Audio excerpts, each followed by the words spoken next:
I've never liked a phone I would never buy so much. Seriously, the Galaxy S25 Edge. It goes against everything the smartphone industry has taught us. It has a tiny battery, impossibly thin body, and yet, man, did it make me realize how much I despise the bulk of a heavy flagship. And oh, how I wish that battery was just a little bit better. We're talking about a phone that, by all accounts, should disappoint.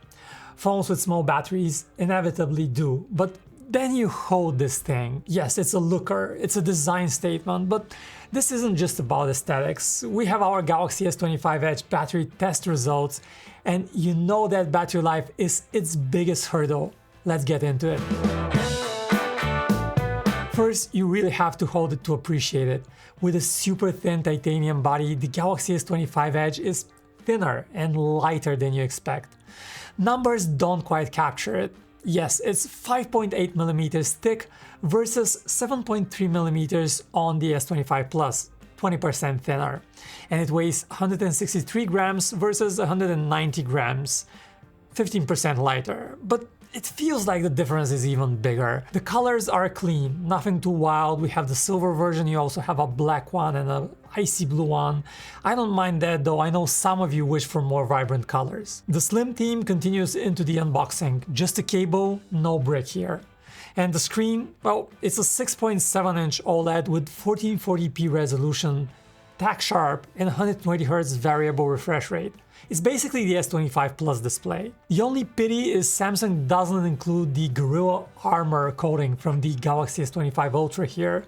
They're saving that for their pricier flagship. Still, we measured nearly 2400 nits of max brightness, on par with the Plus and the Ultra, and even a bit higher than the iPhone 16 Pro Max. Outdoor use is very good.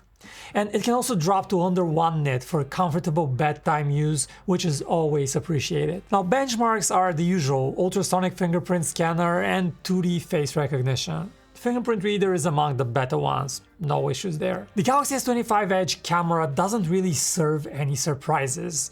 It uses the same 200 megapixel main sensor as the S25 Ultra, which is a slightly larger sensor than the one on the S25 Plus. And then you have a 12 megapixel ultra-wide sensor straight out of the S25 Plus, but with the notable omission of a telephoto camera. Still, zoom quality was quite good. Thanks to that main sensor, images have decent detail at 2x and 4x.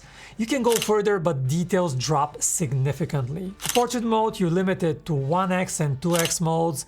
If you're into portrait photography, a phone with a 3x option for that classic 85mm look is probably what you want. Photos have those typical Samsung, slightly more vibrant colors than usual, even if it's not obvious in these rainy day shots. You can actually see the software work its magic when you capture zoom photos, transforming blurry photos into something much more detailed. But those zoomed images are no match for a true telephoto lens. The ultra-wide lens is a bit less capable than the main one, with some detail loss and the occasional issues with highlights. In selfies, they look good, no real difference compared to the rest of the S25 series. Now, videos, unsurprisingly, also look very good, with excellent stabilization, pleasing colors. Just don't expect too much again from the zoom quality. It's reasonable up to 4x, but at 10 times zoom, it becomes a blurry mess. Hey guys, this is a sample video shot on the Samsung Galaxy S25 Edge here from the office. So let me flip the phone over. Alright, I'm still using the main camera, just flipping the phone over to give you an idea about the quality. So let me walk around a bit so you get a sense of the video stabilization as well. Now I'll flip it over again so you can see here in the darker parts of the office what the quality looks like, and of course with the high dynamic range. And we also appreciate the ability to switch between the rear and front cameras while recording, a trick that Samsung phones can do that Pixels and iPhones cannot. Under the hood we have Qualcomm's Snapdragon 8 Elite. That's good news. While some expected Samsung to disable a core of that chip, it seems that we have the standard 8-core version, at least that's what benchmarking apps report. However, the scores are still a bit lower than the S25 Plus. We see a 10% drop in Geekbench CPU performance. For graphics, there's an even bigger 16% gap, but That's initially. Interestingly, after 20 minutes of stress testing, the S25 Edge doesn't throttle too much, which was a surprise, and the performance gap actually closes with time. Now, you also get fast UFS 4.0 storage, as expected for a flagship pricey device, 256GB in the base model, which is nice. Software-wise, it's familiar One UI 7 with Android 15. One UI is one of the more refined Android skins, and some argue is the best. I can see its appeal, but I do wish Samsung improved the fluidity. There's still a bit of micro stutter with gesture navigation that I find a bit annoying. You also get Samsung's promise of 7 years of OS upgrades and security patches. That sounds great on paper, we don't doubt the promise, but we've seen delayed rollouts before and you can't help but wonder if the S25 Edge will face the same fate. And yes, it also has DeX. You probably rarely use that, but when you do, you appreciate it's there. Alright, let's talk about the elephant in the room. Or rather the very small elephant in the tiny room.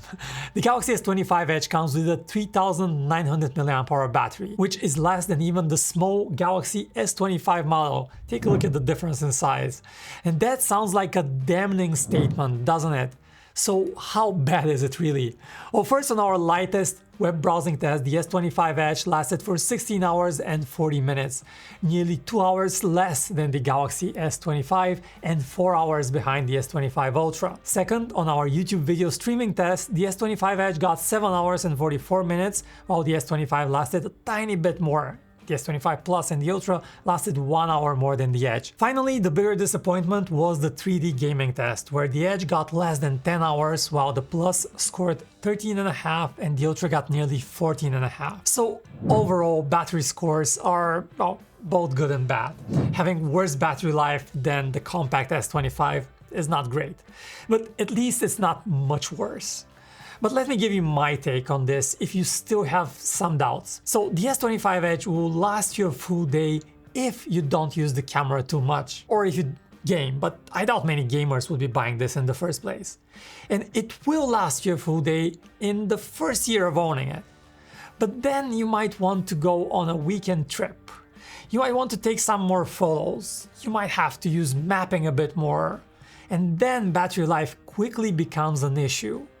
And if you think that would be a problem and you don't like carrying a power bank around, this phone's probably not for you. And I'm afraid that the you group here is very, very large. I'm one of those people who are absolutely thrilled by the idea of an extremely thin phone. Yet even I was a bit worried when I saw the S25 Edge drop to 50% by 10 AM when I was taking photos of the sunrise. Do you really value the thinness that much? That is the real question here. Next, let's talk about charging. You have 25-watt charging on board. The S25 Edge clearly isn't breaking any records, but it will top up fully in a bit more than an hour, and I'm fine with that. Sure, 45 watts would have been nicer, but I don't think 25 watts is a showstopper. You also get the usual 15-watt wireless charging speeds, typical for Samsung, which are even slower. And nope, no magnets here, no miracles. Next, the audio quality out of the S25 Edge loudspeakers is actually surprisingly good. I say surprisingly because expected a drop in quality from the S25 Plus, which is a bit thicker, but there is really none of that. The sound gets loud, and while it's not industry leading, you still get a good amount of bass and clear mids, so it gets our thumbs up.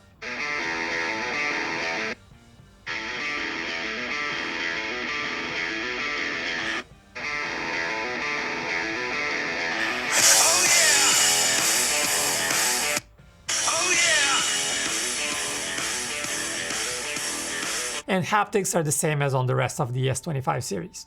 Okay-ish. So should you buy the S25 Edge? Well, it's really easy to like the S25 Edge, and it's really hard to recommend it. What it does is it kind of lives up to expectations for a good slim phone. It has a pretty sturdy body for what it is. It has the main camera of the S25 Ultra. It has One UI, which so many people love. But it doesn't pull off a battery miracle, and as a buyer, you should not just wave off this concern. But if you are fully aware of this one shortcoming, I think the S25 Edge will make you happy with its feather lightweight that defies expectations and its super slim body. It's a looker, and that counts for something in a very monotone smartphone market. So what's your take? Is this ultimate slim design worth the battery anxiety?